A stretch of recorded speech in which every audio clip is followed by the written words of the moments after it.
좋은 교회 성도님 모두를 주님의 이름으로 환영하고 축복합니다. 오늘은 목장별 야유 예배로 드립니다. 예배 중 드려진 헌금은 목자께서 모아서 다음 주일에 내주시거나 개인별로 온라인 계좌를 이용하여 주시면 되겠습니다. 광고 이상입니다. 여호와께서 모세에게 말씀하여 이르시되 이스라엘 자손에게 명령하여 돌이켜 바다와 믹돌 사이에 비아히롯 앞 곧 바알스본 맞은편 바닷가에 장막을 치게 하라. 바로가 이스라엘 자손에 대하여 말하기를 그들이 그 땅에서 멀리 떠나 광야에 갇힌 바 되었다 하리라. 내가 바로의 마음을 완악하게 한즉 바로가 그들의 뒤를 따르리니 내가 그와 그의 온 군대로 말미암아 영광을 얻어 애굽 사람들이 나를 여호와인 줄 알게 하리라. 하시매 무리가 그대로 행하니라. 그 백성이 도망한 사실이 애굽 왕에게 알려지매 바로와 그의 신하들이 그 백성에 대하여 마음이 변하여 이르되 우리가 어찌 이같이 하여 이스라엘을 우리를 섬김에서 놓아 보내었는가 하고 바로가 곧 그의 병거를 갖추고 그의 백성을 데리고 갈새 선발된 병거 600대와 애굽의 모든 병거를 동원하니 지휘관들이 다 건드렸더라. 여호와께서 애굽 왕 바로의 마음을 완악하게 하셨으므로 그가 이스라엘 자손의 뒤를 따르니 이스라엘 자손이 담대히 나갔습니다. 애굽 사람들과 바로의 말들 병거들과 그 마병과 그 군대가 그들의 뒤를 따라 바알스본 맞은편 비하히롯 곁 해변 그들이 장막 친 데에 미치니라. 바로가 가까이 올 때에 이스라엘 자손이 눈을 들어 본즉 애굽 사람들이 자기들 뒤에 이른지라.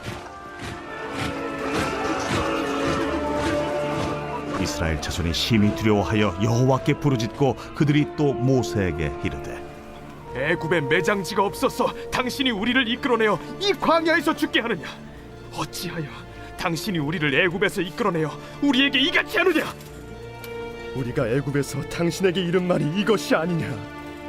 우리를 내버려 두라. 우리가 애국 사람을 섬길 것이라 하지 아니하더냐. 애국 사람을 섬기는 것이 광야에서 죽는 것보다 낫겠노라. 너희는 두려워하지 말고 가만히 서서 여호와께서 오늘 너희를 위하여 행하시는 구원을 보라. 너희가 오늘 본 애굽 사람을 영원히 다시 보지 아니하리라. 여호와께서 너희를 위하여 싸우시리니 너희는 가만히 있을지니라. 여호와께서 모세에게 이르시되 너는 어찌하여 내게 부르짖느냐. 이스라엘 자손에게 명령하여 앞으로 나아가게 하고 지팡이를 들고 손을 바다 위로 내밀어 그것이 갈라지게 하라. 이스라엘 자손이 바다 가운데서 마른 땅으로 행하리라.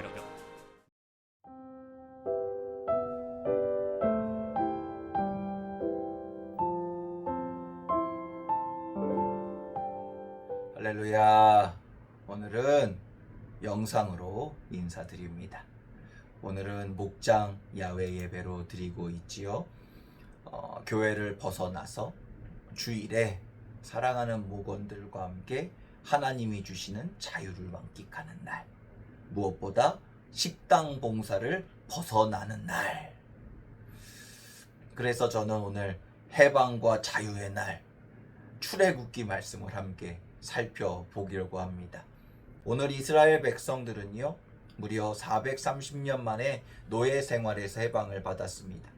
이제는 애굽인보다 훨씬 이른 시간부터 시작됐고 늦은 시간에 끝나던 그들의 일과를 더 이상 하지 않아도 됩니다. 강요할 사람이 없어진 거예요. 아마 이들 중에 어떤 사람은요, 이런 생각부터 했을런지도 모르겠습니다. 아, 내일은 늦잠 자야지. 내일은 정말 하루 종일 아무것도 안 하고 집에서 쉴 거야. 그런 달콤한 꿈을 꾸면서 말입니다. 그런데 실상은 전혀 달랐습니다. 심지어 모세는 그들이 원래 하루를 시작했던 일과의 시간보다 훨씬 이른 시간에 그들을 불러 모읍니다. 한시라도 빨리 그곳을 떠나기 위해서 말입니다. 오늘 말씀에 보시면 그럴 수밖에 없는 이유가 나옵니다. 그들은 이내 며칠도 안 돼서 기가 막힌 소식을 듣게 돼요. 바로 애굽의 군대가, 그 무시무시한 강력한 군대가 이스라엘 백성들을 쫓아온다는 소식입니다. 9절입니다. 애굽 사람들과 바로의 말들, 병거들과 그 마병과 그 군대가 그들의 뒤를 따라 바알스본 맞은편 비하이롯 곁 해변 그들이 장막 친 데에 미치니라. 잘 가요. 배웅해 주려고 나왔다라고 하기엔 따라 나온 사람들이 이상합니다. 전원이 완전 무장한 군사들이에요. 거기다 당시 세계에서 가장 강하다라는 애굽의 전차 부대가 다 동원이 된 겁니다. 전쟁에 나가기만 하면 반드시 이기고 돌아온다는 그 무적의 전차 부대가, 그 무자비한 살인기 같던 전차 부대가 애굽의 정규병들이 출동했다는 거예요. 그렇습니다. 그 무시무시한 군대는요, 이스라엘 백성들을 잡아가려고 출동한 거예요. 잡히면 죽습니다. 다시 사로잡혀가는 거예요. 문제는 이번에 그렇게 다시 잡혀가게 되면 이제는 다시는 자유를 경험할 수 없게 된다는 거예요. 이전까지 힘들었다라고 아우성치던 그날들이요, 아무것도 아닌 더 힘들고 더 괴로운 그런 날들이 그들을 기다리게 된다는 겁니다. 이렇게 뒤에서 애굽의 전차 부대가 추격해 오는데 설상가상이지요. 그들의 앞에요, 홍해 바다가 가로막고 있습니다. 더 이상 도망갈 곳도 없는 거예요. 그렇습니다. 이제 그들에게 남은 건 해방의 기쁨이 아니라 죽음의 위기뿐이었습니다. 여러분, 해방 그리고 자유란 그저 만세 부르는 것으로 완성되지 않습니다. 계속 진행되어야 하는 것입니다. 영적 해방도 마찬가지입니다. 우리가 죄에서 해방됐다고 해서 그 순간부터 완전한 천국 생활이 내 삶에 이루어지는 것이 아니지요. 오히려 그때부터 부딪혀오는 온갖 시련과 싸워야 되고 그 자유를 지키기 위해서 노력해야 한다는 거예요. 더 강한 것이 나를 찾아오기 때문에 기존보다 더 깨어 있어야 한다는 거예요. 과하다 싶을 정도로, 정말 내가 이 정도까지 해야 되나 싶을 정도로 더 싸워야 한다는 겁니다. 더 부지런해져야 한다는 거예요. 노력해야 한다는 겁니다. 예수님께서 하셨던 말씀 중에 그런 말씀이 있어요. 귀신이 쫓겨남을 당했는데 그래서 그 집을 깨끗하게 소지해 놨더니, 그 마음의 집을 소지해 놨더니 그 귀신이요, 다른 귀신 7을 데리고 거기를 다시 찾아오는 거예요. 처음보다 더 힘들고 어려운 상황이 찾아왔다라는 거죠. 마찬가지입니다. 우리의 영적인 자유는 여러분 계속해서 하나님 안에서 내가 깨어있지 못하면 여러분 언제든 다시 뺏기게 된다는 거예요. 더 강한 적이 나를 찾아오기 때문입니다. 그런 면에서 해방은요, 자유의 시작일 뿐이지 자유의 완성은 될 수가 없는 겁니다. 그런데 문제는 내 힘만으로는 이 자유를 쟁취하는 일도, 자유를 지키는 일도 할 수 없다는 거예요. 내 힘만으로 자유를, 행복을 누릴 수 있다면 포로로 종으로 눈물 흘리며 아파할 이유가 어디 있겠습니까? 그런데 생각해 보세요. 여러분, 우리는 여전히 후회 속에 살아갑니다. 자신의 과거를 떠올리며 후회의 눈물을 흘리며 살아가는 것이 우리가 세상에 또 죄악에 얽매여 사는 삶을 살아가고 있다는 증거라는 거예요. 믿기 전에도 그랬고 믿음이 생긴 후에도 그러더라. 그렇습니다. 예수 믿고 구원받은 사람도요, 슬픔을 겪을 수 있고요, 고통을 당할 수 있는 거예요. 그것도 더 큰 슬픔과 고통을 오늘 말씀의 애굽의 군대, 무적불패의 전차 부대가 망망대해 홍해 바다가 앞뒤를 에워싸는 것 같은 그런 모습으로 우리를 찾아온다는 거예요. 마귀가요, 우리를 가만두지 않더라. 항상 우리가 하는 거 있죠. 예수의 이름을 우리가 부르지 않으면요, 머리로 아는 것에서 그치고 내 입술로 부르지 않으면 여러분, 우리는 여기서 헤어나올 수가 없는 거예요. 10절과 12절에 보니까요, 이스라엘이 심히 두려워했다라고 했고 모세를 원망했다라고 했으며 또 여호와께 부르짖었다라고 기록하고 있는 것을 보여줍니다. 이러한 행동은요, 그들이 갈등하고 고뇌했다라는 것을 보여주고 있는 거예요. 얼마 전까지만 해도 그들은 승리감에 도취돼서 소리 높여 만세를 불렀습니다. 그러나 지금은 두렵고 원망스럽고 고통스럽기만 합니다. 분명 모두가 하나님의 능력을 목격했지만 지금은 이 파라오의 가공할 추격 부대를 자신들의 두 눈으로 목격하고 있기 때문이에요. 여기서 그들은 두려워했고 원망했고 기도했습니다. 그들의 마음에 두려움, 원망, 기도, 이 세 가지 마음과 행동들이 동시에 찾아왔다는 거예요. 나를 구원하신 하나님이시라면서 왜 나에게 바로의 추격을 허용하시는가? 이토록 처참한 떼죽음을 당하게 하려면 도대체 왜 나를 건져냈단 말인가? 이것이 그들의 마음이었습니다. 사랑하는 성도 여러분, 우리들도 어떤 때는 기뻐했고 또 어떤 때는 무엇에 쫓기듯 두려운 일도 경험했었습니다. 그로 인해 때로는 두려워하기도 하고 세상을 원망하기도 하며 하나님께 부르짖기도 했어요. 그러고 보면 우리의 삶도 두려워하다가 원망하다가 기도하다가를 되풀이하고 있다는 거예요. 오늘 이스라엘과 똑같습니다. 그래서 이 다음 말씀이 중요한 거예요. 그러면 어떻게 되는가?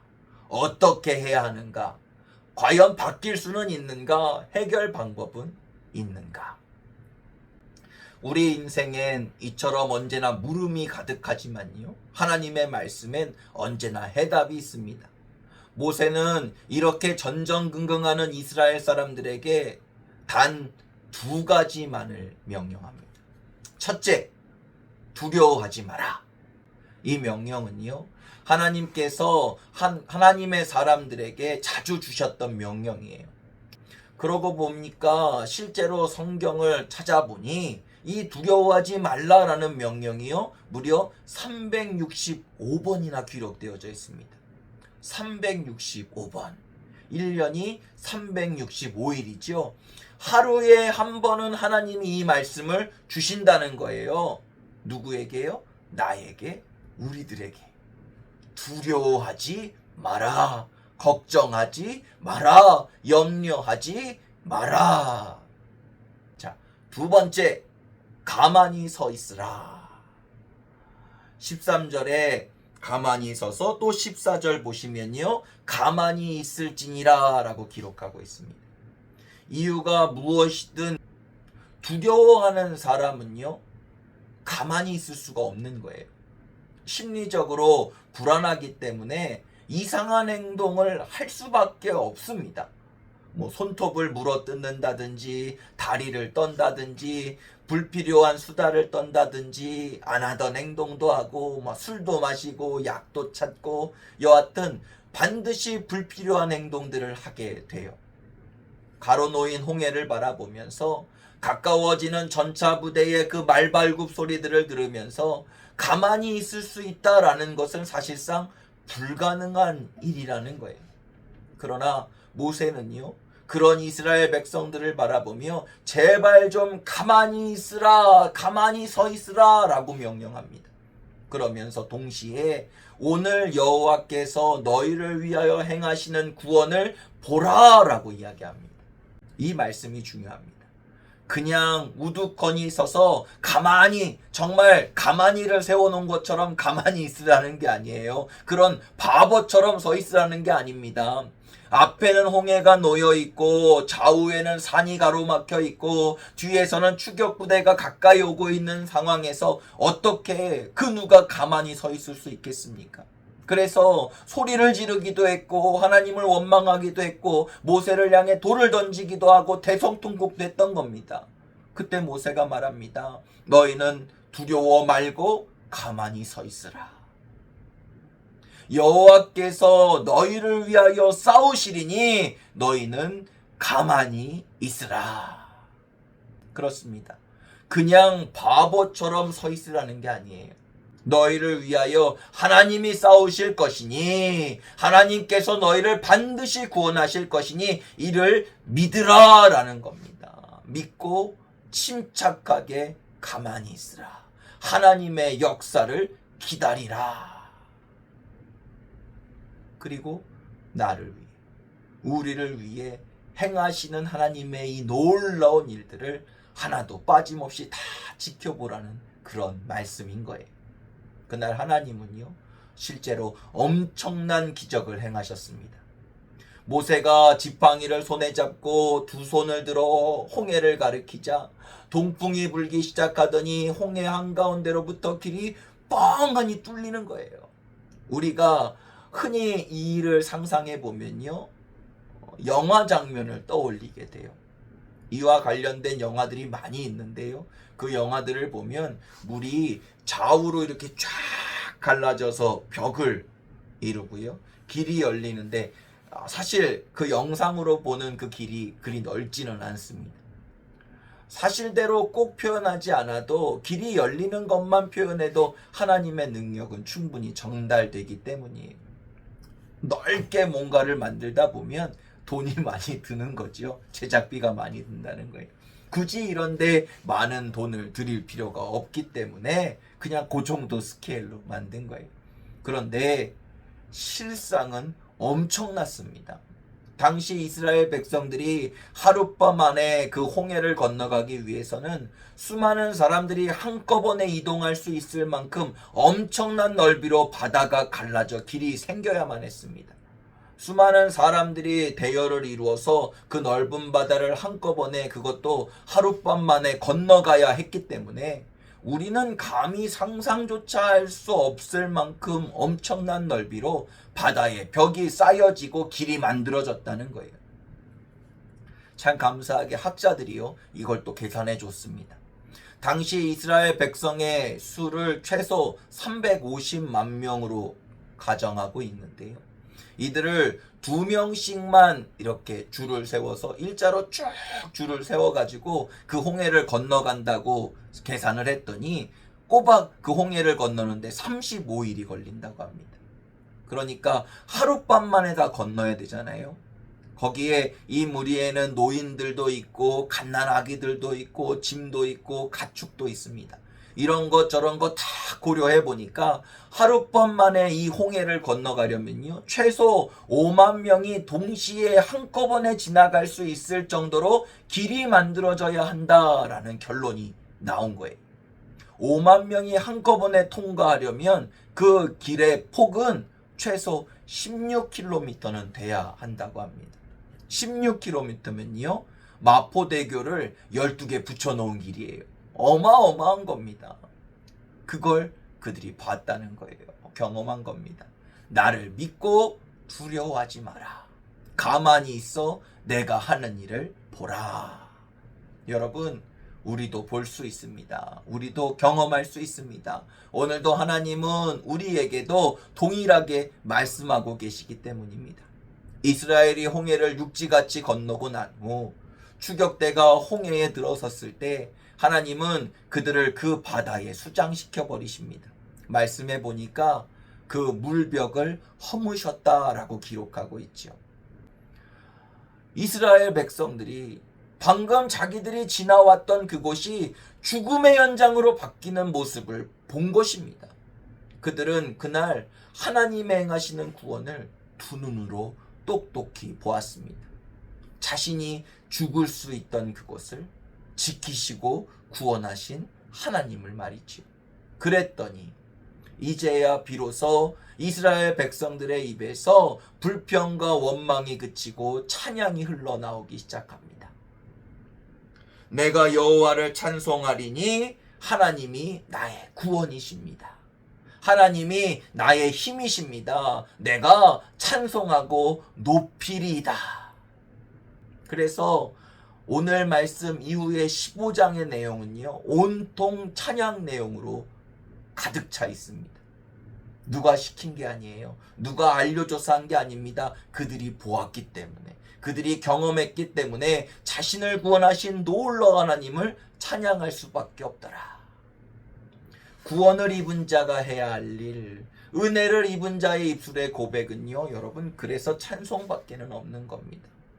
사랑하는 성도 여러분, 이 놀라운 구원의 역사는요, 오늘도 계속되고 있는 거예요. 오늘 우리에게도 임하고 있는 겁니다. 우리의 교회에 성령의 바람이 불어오고 있어요. 함께 모여있는 곳마다 기쁨과 감사의 시간들이 우리에게 흘러오고 있는 거예요. 응답이 오고 있습니다. 하나님의 역사가 시작되었습니다. 예수 그리스도의 보혈, 그 사랑의 은혜가 오늘도 우리를 살리고 있는 거예요. 예수의 이름으로 나아갈 때 우리를 향해 달려오는 마귀들이, 우리를 가로막는 죄악들이 무너져 내리는 것입니다. 사라지는 것입니다. 반드시 구원 받는 것입니다. 할렐루야. 기도합니다. 하나님, 우리가 이만큼 살아가는 것이 모두가 하나님의 은혜입니다. 오늘 목장별 야유회 가운데 주여 함께하여 주옵소서. 우리의 지치고 피곤한 육신과 마음이 주님이 주신 귀한 자연과 더불어 회복되고 치유되는 은혜를 부어 주시옵소서. 예수 그리스도 이름으로 명하노니 사랑하는 가족들을 하나님 앞에 나오지 못하게 가로막는 악한 영들아, 모든 흉악의 결박들아, 물러가라, 부러져라, 끊어질지어다. 모든 문제들아, 질병아, 병마야, 떠나가라, 고쳐져라, 깨끗게 될지어다. 반드시 이루어질 줄 믿습니다. 믿습니다. 우리 주 예수 그리스도의 은혜와 아버지 하나님의 극진하신 사랑하심과 성령 하나님의 감화, 감동, 인도, 교통하심의 역사가 우리 사랑하는 좋은 교회 모든 성도들에게, 우리 사랑하는 모든 가족들에게 이 나라와 이 땅 위에 영원히 함께 하시기를 간절히 축원하옵나이다. 아멘. 행복하고 즐거운 목장 모임 되시길 주님의 이름으로 축복합니다. 할렐루야.